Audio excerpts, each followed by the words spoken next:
Hello, everybody. Good evening, good afternoon, and good day, wherever you're joining us from. This is your number one show, the Niger We Want. Joining me is Mr. Wale Olaiton. Welcome to the show. Dr. Vicky Omifolaji, it's good to be back on our number one show, the Nigeria We Want. We Nigeria want. We Want. Welcome, welcome, welcome, our intercontinental moderator. Thank you, Is Doctor. is Egmont joining us? Do you know? I'm not so sure, but I think he at least he nominated at least Yeah, parts of the the topic. Yeah. topic and all that, supported the nominated topic. So I take Yes. that as as a yes for him to be Oh, part yeah. of It's today's yeah. show. Yeah. I was just about to send him a message. So welcome. Ẹ̀gbọ́n Yẹmí Ṣódìmú. Good afternoon, good afternoon. Good afternoon, Doc. Afternoon.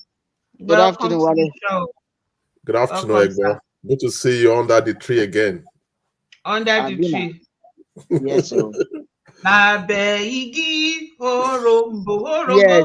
Eko Egbagbe. Ibẹ̀ la gbé ìṣeré wa. Eko Tí Egbagbe. gbádùn Glad ara wa yá. Arawaya. Lábẹ́ igi òrombó òrombó. I like that.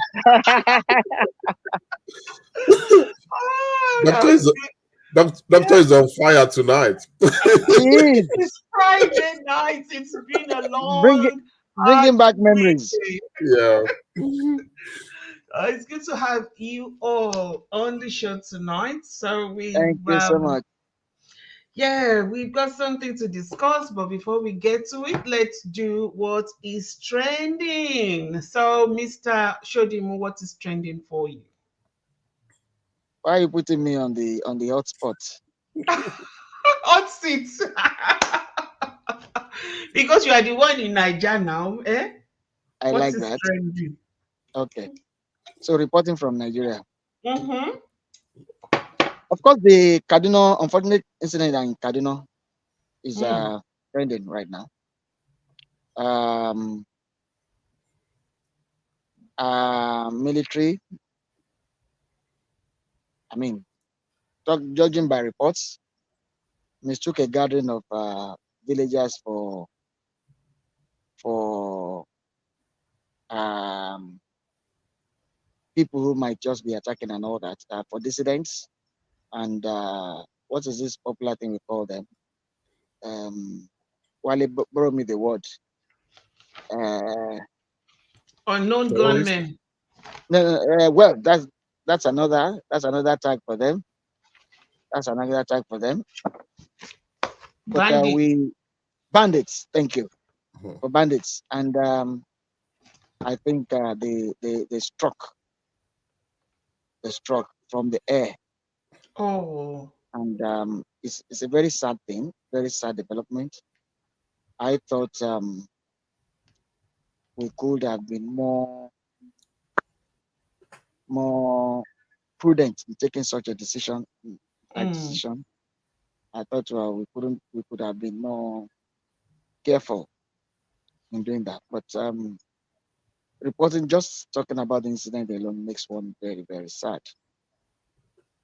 The military has come up with the fact that these bandits and all that usually want to mingle with the civilian population. Um, just as I mean, the situation was in some other places, and that they had no option but to strike and all that. But we'll see how it pans out. It's very sad, very unfortunate. Innocent lives have been lost. Some people have been maimed, and I know investigations are going on. So we'll probably just wait for the outcome of that. Of Mm. course, the other thing trending is going to be a topic today. It's uh, it's all about that the delegation and the profligacy attached to it, the trip to Dubai.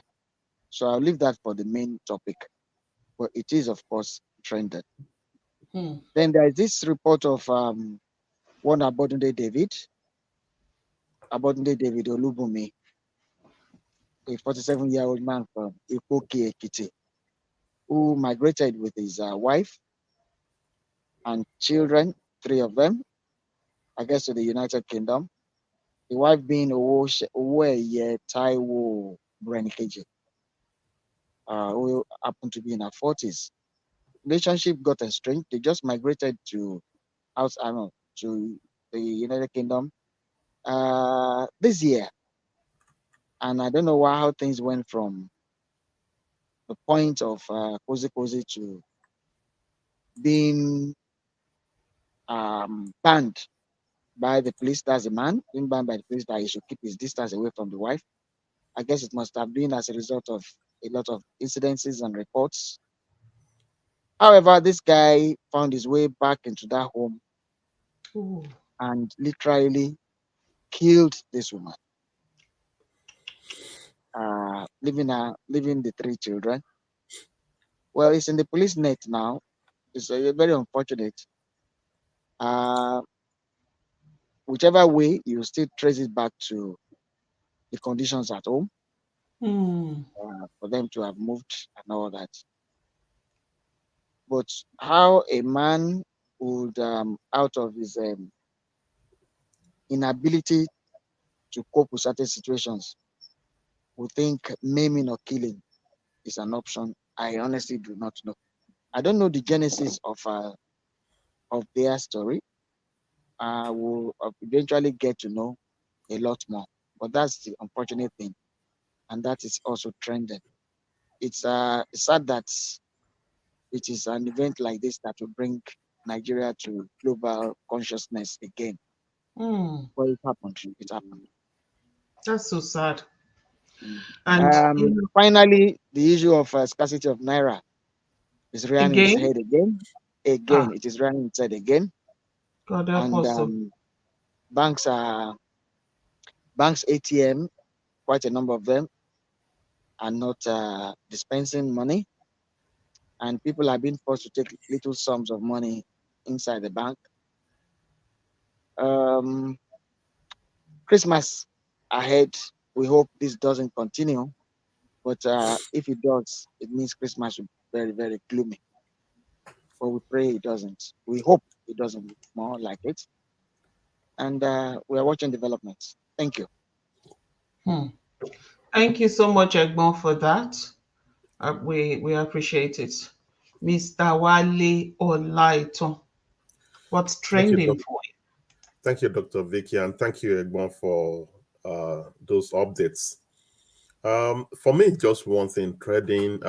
It has to do with the gubernatorial election in Edo State, which is still 2024 is nearly here. There will be gubernatorial election in Edo State in 2024. Earlier in the week, I read a report in the Punch newspaper, which reported that as of Monday, 68 aspirants from the three major political parties are already in the race to pick the ticket to represent their political parties. So I think that's a very large number, considering that the election is in 2024, and the breakdown of the aspirants, we have 28 aspirants from Labour Party. We have 29 aspirants in APC, and we Hmm. have 11 aspirants in PDP, for a total number of 68 aspirants. The interesting part of it is that in elections, we have a large number of people, coming out, from different political parties and all that. But it baffles me in the end when they go through all the dramas of getting the tickets and becoming their party member, flag bearers, and eventually winning the election. That many of them, when they really get to power, it appears they have no idea why they are there in the first place. Hmm. They just appear lost, Hmm. having gone through all the rigors to get to the position, and then you just see that energy, the enthusiasm will just disappear. It appears the energy is more around getting the tickets. They devote so much energy and time to that than actually the business Doing the of work. governance. Mm, Yeah, so that is just one small topic that is trending, for me. I'll stop mm. here. Have you watched, thank you, Mr. Wale Olaton. Have you watched Kokoro Alate? No, Kokoro Alate, ohun tashe ni. You okay. haven't? Is it on Netflix? It's not a movie or anything. It's a show. It's a radio show. Okay. Um, I'm Zat Oriyomi. Okay. I've come Um, across. Okay. they call it, what is it called? Oh, it won't disappear there. Um, there's a name for Agidigbo. That's the name of the area in Ibadan where the radio station is. So he has a radio station, but they are recording live and transmitting it to Facebook and YouTube. And you hear a lot of stuff. If you know Jerry Springer in United States, Okay. is dead, is past now, but he used to do a show that you just think that nah, this is No, not I real. see it. It's Yeah. the same kind of thing, and it's like most people coming there from Ibadan. So, Egbon, welcome back. Thank you. Have you heard about Kokoro Alate? Tell me about it. Kokoro Alate, ohun tashe ni. You Oh see, yes, I'm an actress now. I know. I know. So I'm Zatori Yomi, and him trying to resolve some of those cases, to do with DNA, to do with all sorts. It just baffles me that things are really going down in Niger. Things that you never expect. Yeah. So maybe be on the lookout for it, Mr. Lighton. Okay. I All think right. I've seen a few of the videos online, but I haven't really paid much attention. Maybe because he's doing it in like Ibadan dialect, like the strong. So there are lots and lots of people watching and Yeah. commenting and stuff. Okay, so let's get into today's show. We want to welcome Mrs. Bolanle Omobolanle Omoga, our only Omoga for the land of Melbourne here. Welcome. Thank you for watching us. We appreciate you, ma'am. So today's You're show is welcome. all about Uproar trailing Nigerians' large delegation to the climate summit in Dubai. Large, in quote, large. So I'll get Mr. Wale Olaiton to introduce the topic, and we can get into today's show. Thank you very much, Dr. Vicky. As Dr. Vicky rightly introduced, we're discussing issues around good governance in Nigeria with the specific topic, Uproar trace Nigeria's largest delegation to COP-28 climate summit in Dubai. Courtesy of our producer, Mr. Alabi, I quickly provide the background to today's topic. With the current situation of things in Nigeria, hardly are government actions and policies out before they attract reactions or criticisms, justly or unjustly. So it has been for Nigeria's participation at the Convention of Parties, COP, to the United Nations Framework Convention on Climate Change, tag COP-28 in Dubai, United Arab Emirates. The COP-28 Climate Summit is attended this year by more than 70,000 participants and delegates from more than 100 countries. One eye-catching aspect of the summit is Nigeria's largest delegation, which at 1,411, according to the published list, is ranked joint 1,000. third behind the host country, United Arab Emirates and Brazil. This has caused uproar and elicited condemnation by citizens, but the federal government, through the Minister of Information and National Orientation, Mohamed Idris, reacted to the public conversation and provided clarity. According to the minister, in a statement released on Monday, the 4th of December, Nigeria's representation at the COP-28 is in line with its status as Africa's leading sovereign voice and player in climate action. He said participants at the convention from the country include government officials, representatives from the private sector, civil society, the voluntary sector, state governments, media, multilateral institutions, representatives of marginalized communities, and others. The minister explained that the delegation from the country to COP28 comprises government-sponsored and non-government sponsored participants from private companies, NGOs, CSOs, media, academia, and more. According to the federal government, according to him, the federal government funded delegations include 422 delegates made up of 32 from the National Council of Climate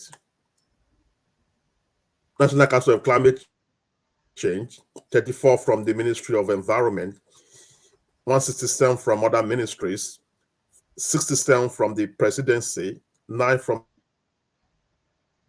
agencies. But many analysts still consider the figure high for a country that is facing economic hardship and struggling to cut cost of governance. So I'll go straight to Mr. Yemi Shodimo. So why does Nigeria require a large delegation at the COP28 climate summit in Dubai? Do we really require that large number of delegates, Mr. Shodimo?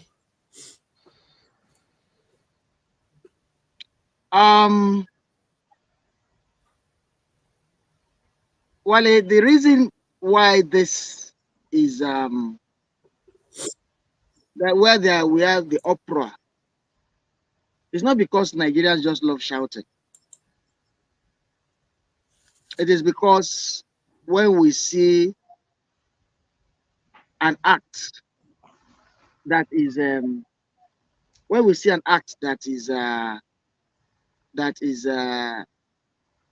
most unexpected, that is out of order, that does not reflect the reality of our social economic situation, we will naturally scream. I try to think of a reason, and the only thing that keeps coming to me is a 3-letter word, APA. That is the reality. Because how do you explain a situation where we are joint third in terms of the numerical strength of delegates at such a place? What level of damage are we as a people, as a country, contributing to this climatic disaster of a thing, if we want to compare it with quite a lot of other developed nations? Presently, we are contributing less than 0.26%. And we just felt now that it was time for us to show our concern. The climate thing is a concern of everybody, yes. But right now, we are crying louder than the bereaved. I cannot explain it. I sympathize with the Minister of Information who had to come out to explain this, to defend this. I sympathize with him because, frankly, I wouldn't love to be in his shoes. Nigerians are not dumb. And I sincerely hope they will not push us to the point of a true debate of, listen, come out with those names. Who are these government officials? Who are these government officials? And what were their roles in this? I can tell you what 420 people went out to do. 10 could have done it. 10. 10 could have done it. But I guess party faithfuls and supporters have to be given the opportunity of a jamboree. I guess girlfriends and spouses, it's an opportunity for them to take a trip to Dubai on our bill. I guess those who could not probably sleep in their homes would have that opportunity of sleeping in luxury hotels. And of course, during the conference, they have the luxury of nodding off, etc., etc. We cannot defend it, Wale. 422. Listen, we're saying that, listen, this 1,411 is blue murder. And you're saying, no, we didn't take that much. We only took 422. 422 to do what? We are not talking of state government delegates yet. Oh. We're talking of federal government sponsored. But somebody asked a question, and a very vital one too. He said, listen, we are criticizing federal government for doing this. How many of us would have said no if we were offered the opportunity of the trip? And that brought me to the consciousness of, listen, what then is the essence of leadership? Why in the first instance would you make such an offer to a people? If we got it right, that offer shouldn't have come at all in the first instance. Okay, federal government says, okay, come along, come take a trip. We're going to discuss climate. It is true that how many would have said no? But that's a different debate here. It's a completely different debate. People were saddled with the responsibilities of taking care of our common inheritance. Do it right. Lead. That is the word. And followers will follow. If you fail to lead, that is where we have this kind of situation. One can go on and on about this. But let me stop here for now. Thank you very much. I would like to get Dr. Vicky's response as well on that jamboree. It's nothing but a jamboree, but I will give Dr. Vicky that benefit of doubt again. I will go through the numbers just for emphasis. So the 422 delegates, the federal government delegates, includes 32 from the National Council on Climate Change, 34 from the Ministry of Environment, 167 from other ministries, not specified, 67 from the presidency, 67 from the presidency, 9 from the office of the vice president, 40 How much from the vice president? 9. 9, yes. 40 from the National Assembly, and 73 from federal parastatals and agencies to arrive at that crazy number of 422 to the Climate Change Summit. Again, this is a government that is telling Nigerians to tighten their bets under this economic, hardship, and telling people to make hard decisions around the economy and around, just try and be conservative, in the way Nigerians, approach their, spending money and all that. But that same government is, embarking on this jamboree. What is your take on this, Dr. Vicky? Following up with what Egbon said, it's undefendable. If there's any word like that, you can't defend this. There's nothing anybody can say, especially with the situation of things. These people, when they got there, things were really bad for Nigerians. And things are really getting even worse and worse. Um, and for you now to spend, only God knows how much they'll be spending on each person, how much they'll be spending on each person. To do what? It's quite unfortunate that they've been doing things like this for so long. I mean, remember there was a time they came from somewhere, and there were lots of them, and they came and they were supposed to come and meet us. We were waiting for them. At the end of the day, they didn't come because we were told that they went shopping. They came all the way from Nigeria to come and learn, to come and watch how they do things in Australia. And we Nigerians in Australia, we thought, okay, let's welcome them. These people didn't come. They went shopping. They came to watch and learn. They went shopping. They went shopping. We waited and waited. They didn't come. So this is what they do.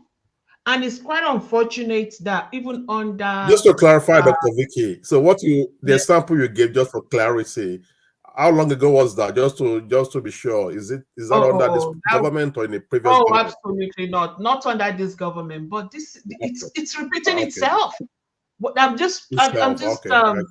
yeah, for They emphasis. Yeah. sorry, Doc. They went to learn how you people shop.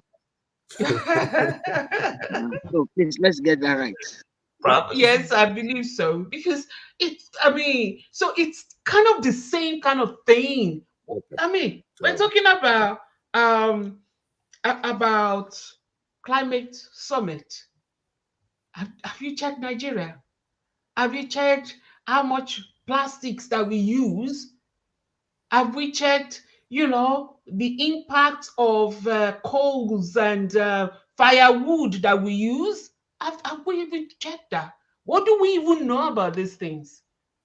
That we're now taking all these people to go and do what? Majority of them will be snoozing when they are talking about it because they will be lost. So it's quite undefendable, and it's irritating, it's annoying that with the way things are, each person, there'll be millions and millions and millions of dollars being spent to get them there, to do nothing, to add no value to Nigerians on the streets. No one can defend that. Okay, I'll go to Egbo now. Just to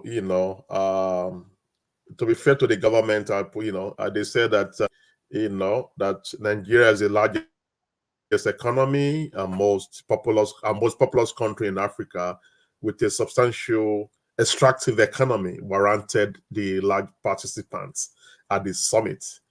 They also said that that they are not just there for that, they are also there for serious business. As far as they are concerned, they are there because of the biggest economy kind of impact that we play in Africa, especially in that extractive industry. Again, Egbon, can we still justify that amount of delegates, even though the government is making a case that they are there for serious business, and they are also there because Nigeria is a major player, not only in Africa but globally as an exporter of crude oil, that we're supposed to be there with large numbers. Can we still justify this, even if we consider those two strong reasons that they gave? I like your choice of word strong. But what is coming to me is very laughable strong. Strong. Listen, between us, we can't defend this. We cannot. Strongest economy in Africa. Were we there to speak for Angola, Zimbabwe, Niger, Republic of Benin, Cote d'Ivoire, Libya, Egypt, Tunisia, were we there to speak for them? Listen, I can just imagine half of that amount spent being pumped into research in our universities, even if it's about climate. The impacts of such would be felt. It would be long-lasting and effective. We would have developed manpower to tackle some of these problems. We didn't think of it. But here we are taking that trip. We are yet to be told about the outcome in terms of reports. Mhm. But we've had conferences. Listen, this one is out of order. But then when you realize the fact that the watchdog or somebody, an institution that is supposed to oversee the functions and functionalities of government was part of this jamboree, submitting 40 people to such a trip. So who is going to call who to order? Yeah, from the National Assembly. Who is going to call who to order? If we had a National Assembly that could back and bite and say, wait a minute, you can't do this, we'll probably be somewhere. We'll probably be finding our feet somewhere. But when the person supposed to oversee is in bed with the person is overseeing, it's a snoring. It's going to be a snoring festivity now. That is what we'll end up with. So this strong defense that we are putting up, unfortunately, even the international community will be laughing at us. And the next moment, we are going cap in hand, seeking for loan. We're going cap in hand, asking for relief here and there. Won't they think we are a funny lot? And these are things that make me keep repeating my question. Are we okay?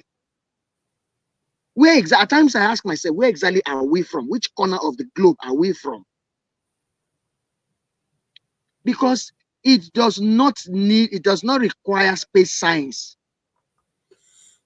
to tell you that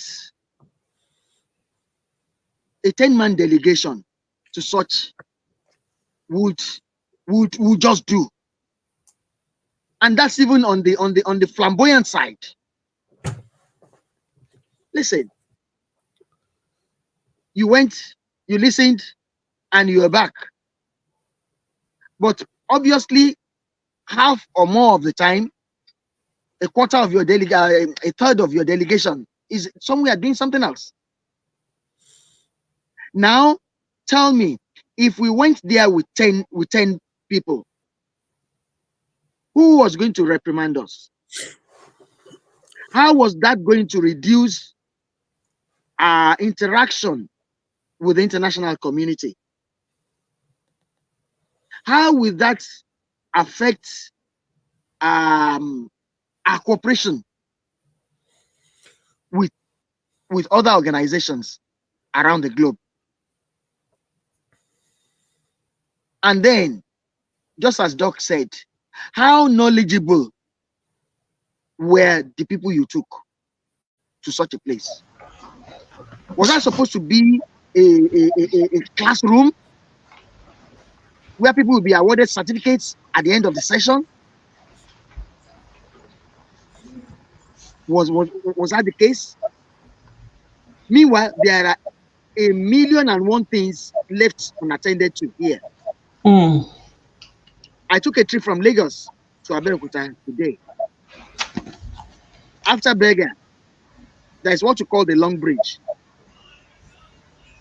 that you get onto. On that stretch, there were fires made, raised by people at different spots, both left and right. It's Hamatan. People want to burn bushes and all that on both sides at different spots on that long stretch. Ahead of me were trailers loaded with fuel, Well, trying to avoid driving close to one flame spot or the other. In the process, swerving from left to right. Potential danger. We've had situations where such trailers trip and fall over, and they spill their content, and there is fire, and lives are lost. Adding to our climatic problem, adding to our low estimate of human life. We have that. It is just one of the many things you can think of. And yet we think taking a trip to Dubai with 422 people. I'm shying away from that 1,411. I'm trying not to mention it because we have said that there are private sponsors. Fine, give us the list or the names or the number of people sponsored by states. Outside this, we sponsor people to Mecca. Outside this, we sponsor people to Jerusalem. Thank God for the war. But for the war, we sponsor. We use our money to send people on pilgrimage. Their personal spiritual exercises. It is the same reason why this morning I saw two able-bodied young men, well dressed, at Ojota at 8 a.m. using megaphone to preach. Don't say I'm doing atamo. These are things. It is one thing that leads to the other that makes you remember something. Able-bodied men telling people to get set for the kingdom at 8 a.m. When they're supposed to be at work. When they're supposed to be at work. Well, don't let me go into some of these things. So I get triggered off. I get annoyed about some of these things. How do you explain it? Thank you very much. And that's the replica of what is happening all over. And where they are, you are seeing not less than 80 able-bodied young men on Okada. On Okada. That is the same situation where you have Procter & Gamble relocating out of this country. Smith Climb Glasgow relocating. And we can afford to do this. Abba.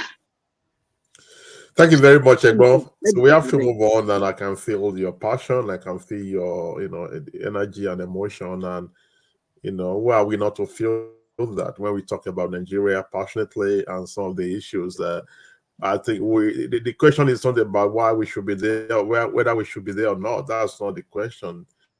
We are part of a global village, and obviously we're supposed to be there to at least represent the country and to be part of that global discussion. But obviously the number, 422, at least if you want to be conservative, based on the number provided by the government, is still an extravagant. So let's get to the discussions now.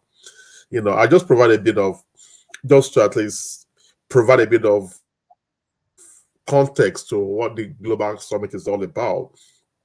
The key issue, in terms of the discussion so far that I've listened to, and like in previous discussions, That has to do with the phasing out of fossil fuels. Globally, there's a big push to reduce CO2, emission. And, globally, 80% of the global energy or power comes from fossil fuel. You talk about the, oil and gas, your coal and all that, the extractive industry, they generate all this. And, and obviously, these sources of energy emit strong CO2, which is the major uh, cause of climate change. So over the years, there have been significant efforts in trying to cut, or in fact argue, now they're arguing to phase out, a fossil fuel. But that is not a straight and direct, discussion, because it has pitched the Western industrialized nations against other smaller nations who are arguing that, okay, hang on a minute, you guys develop your economy. I mean, the industrialized Western economy, you develop your economy, your industrialization was supported strongly from this extractive industry, from this fossil fuel, that you've used that to develop your economy. Now you're telling us, like a country like Uganda, I read something from one of the Ugandan delegates.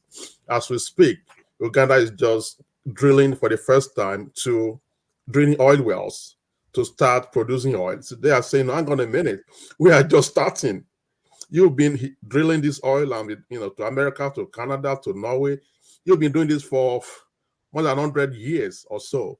No, if you want to tell people to face out, you have to go out first and allow Mhm. us, who are just coming to that To do market, our to make own. some money as well, to develop, to do our own thing and develop our countries, like what you've done. You've done it for 100 years now. You cannot just come now. We all agree that we need to do something about it.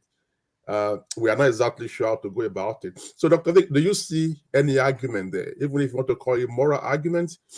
Do you believe it should be like that guy from Uganda? His argument was first in, first out. You are the first people that have been on this, fossil fuel for so long. You should be the first to quit, and then we join you later when we've made enough money. Can we make that argument considering the effect of the climate change? But I think it's something we can talk about. What is your take on that, Dr. Vicky? My take on all this is that when you look at this world, there are people dying of hunger, there are people struggling. We can talk about what kind of world do we want to leave behind for our children. But when somebody is dying of hunger, that's the lowest thing on their mind. What they want is to be able to feed their family, to be able to at least live okay, not to focus on what may happen years to come. Yes, we have the climate issues and stuff like that, but there are so many other people, so many countries that are actually struggling, that the least on their mind is to protect the climate, Here in Australia, where I used to live in La Trobe Valley, they actually closed down, um, some of the places where they were drilling and stuff like that. Those places, they've been vacant for years now, for at least I think about 3, 4, 5 years. Um, Hazelwood place and stuff like that. They can afford to do that because they've managed to they've done a lot. They've made a lot of money out of all these. They've been able to invest a lot into green, into modern ways, more solar. There are lots of people doing solar, government backing it up and funding solar for people. They can afford to do that. Why? Because they've managed to you know, use it fossil fuel to get money to their government and to do whatever. Yes, those that are coming behind are just getting into it. Give them time. I'm in support. And why am I in support? Somebody who is hungry can be told, wait, don't don't look for ways to feed your people, because we won't have any place to call our world because of what we're doing now. How about what you've done before? You that is now campaigning, what have you done? Your own contribution is what we can see happening now. I mean, it's fair. What do you got that person said to me? It's fair. Yeah, thank you, because it's just a way of just trying to balance the discussion from the angle of looking at from the angle of the industrialized developed nations, and also from the angle of countries that are just coming up, and there's also always this moral dilemma around who is sponsoring what, who is promoting what. We all agree that climate is changing. Like even It in is in Melbourne, we're supposed to be in summer. in As summer. at as at yesterday when I was going to work, I had my Jacket normal on. winter something in the car because I knew it was going to be. It was even cold when I was leaving home. It was cold for a summer, for the that was for the seventh day. In summer, it should be very hot. That was yesterday. And today I was home working and doing a few things. I was in my t-shirt for most part of the day. Even as we speak now, it's it's hot. It's a hot summer night. So we Mm, cannot deny that climate is changing. We can all witness that in one way or the other. mm. But there's also the strong arguments around the economics of it, like the economics of it and the moral angles about it. About, can you tell countries that are just trying to come out of the woods, of just trying to be able to provide basic things for their countries? And many of these countries, they are endowed with natural resources. Can you tell them not to use their natural resources? Don't let us even go to developing countries like in Africa. Let's even talk of some of the, like Australia here. Australia is one of the highest exporter of coal in the world. They have a very strong lobby group, especially within the Conservative Party. They are against most of the discussion around climate change. I'm talking about in Australia. They are strongly against anything around it. There are even a lot of climate skeptics and deniers. That is how bad it is for them to be able to justify the economics of coal, because they know that is where the money is coming from. Even that AC Wood example that you gave, that coal factory, because Mm. of the closure, that is why we are paying very, very high, Yes, because for it was closed. electricity. The, Yeah. the renewable process that they put in place has not been able to get to a To stage that will be use. able to have very Exactly. cheap source of energy. That's why we are paying Energy. our Mm.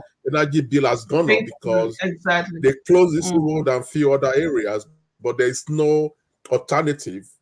The alternative sources, they are not generating enough to be able to power the houses. That's why we are having these shortages in supply and paying heavily, to be able to have power during winter and whatever area. So the argument is there, and I want Egbon also to.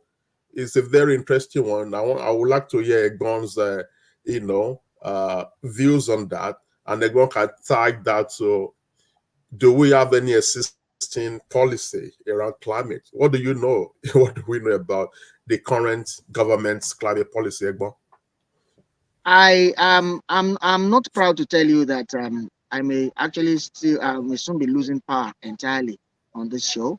Um, it's basically because I've not been able to charge my phone uh, Mm. due to lack of power, and I'm really running very low on this. But let me just say that the Western world uh, is being unfair. But what do you expect? It's Mm. like a stock in trade. They brought us a number of things that they know that will be temporarily beneficial or not beneficial economically to us. And it's the Ugandan argument is very solid. Totally. I mean, you've done well with this same sort of extractive power energy to develop your society to the level at which it is. And all of a sudden, because you've now gone ahead to find other sources, uh, we must jettison ours and then follow you. In other words, the slavery still continues. The economic impact of this is not going to be small in any sense. Now, you're talking about vehicles that would that will not use the extractive energy, uh, solar energy, solar vehicles, electric powered, whatever, blah blah blah blah blah. Mm, We are still the ones that will need to go into that market to purchase these things. exactly. We are still the ones who will have to who will have to. Oh God, I've lost. I said it. Oh, Okay. I lost uh, now. Want them? Okay, well, thank you. Egbon, we can see hear you. Oh, it's gone. Yeah. Okay. So that's a very interesting one. Let's move on. Let's just try to the last part of this. Discussion. Let's look at it around. Um, None of us is a climate scientist or a climatologist or anything like that, but we would like to probably look at some of the policies. I don't really know much about government policies around reducing climate change, but I would think that with all these delegates and all these people going there, I would think that they are people with technical expertise to be able to, I guess, learn from there and then bring some ideas back home. And hopefully we try to address some of the issues driving climate change and in the country. But let's come back to the cost of governance, and I think that is why Nigerians are outraged.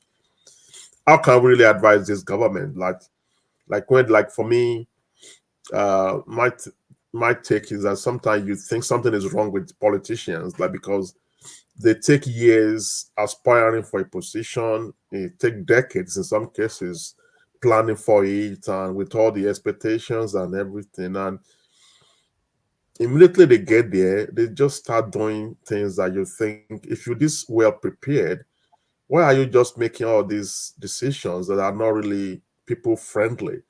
And when people are trying to come out and tell them that, look, what you're doing are not beneficial to us as a people. You're just looking after yourself. This same government, I don't want to put many things together, but this same government this week has just earmarked 15 billion, 50 billion naira to build a house for Vice President Shetima.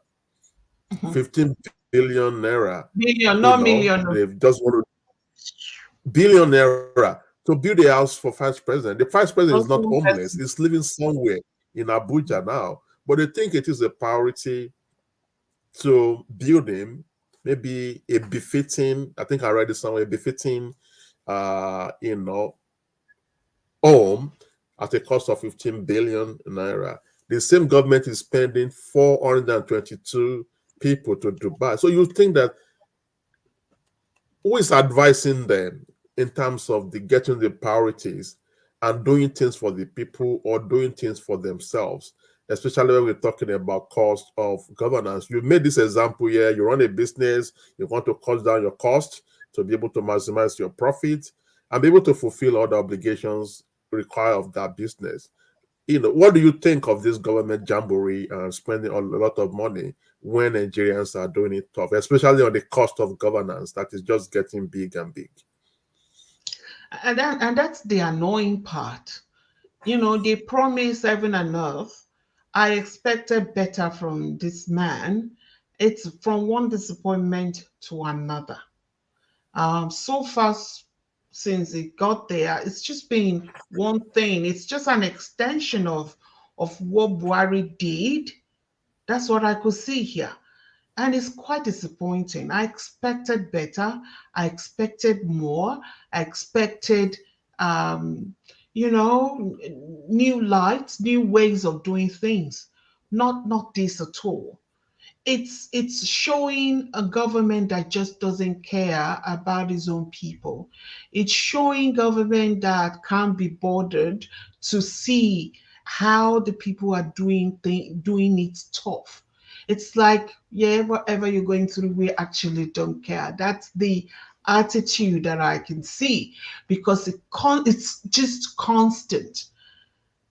Couple of weeks ago, or was it last week, that I think couple of weeks, we talked about them buying brand S, new, importing brand new SUVs. Yeah. SUV for members of parliament in the face of poverty that many Nigerians are facing, hunger, inability to feed their family. How can you? And now this. And now building not million, no, multi-billion-dollar property for one human being, just one person. We don't care attitude. That's all I could see. And it's disheartening. It makes me angry that Tinubu will. Don't let us go in. It's disheartening. It's disheartening.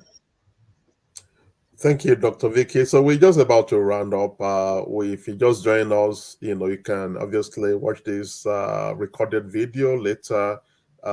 You haven't missed much. We've just spoken extensively around the ongoing climate change summit in Dubai and the extravagance on the part of the government. We can't think of another word other than an extravaganza, considering the situation of things in the country, the economy.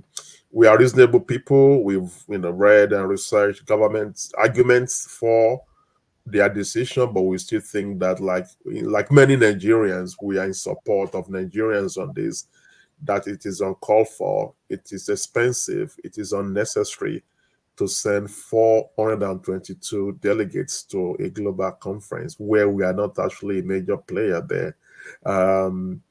So that is all we're discussing. You can come back later and watch this video. So looking at the time, we're nearly done. We hand over the baton to Dr. Vicky to close the show. Over to you, Doctor. Thank you, Mr. Wali Olaito, and we appreciate you more, even though, yes, you dropped off due to a technical issue. And all our viewers today, we appreciate you, whether you're watching right now or you are rewatching it. So we appreciate you. This is a place or platform where we talk about what's going on.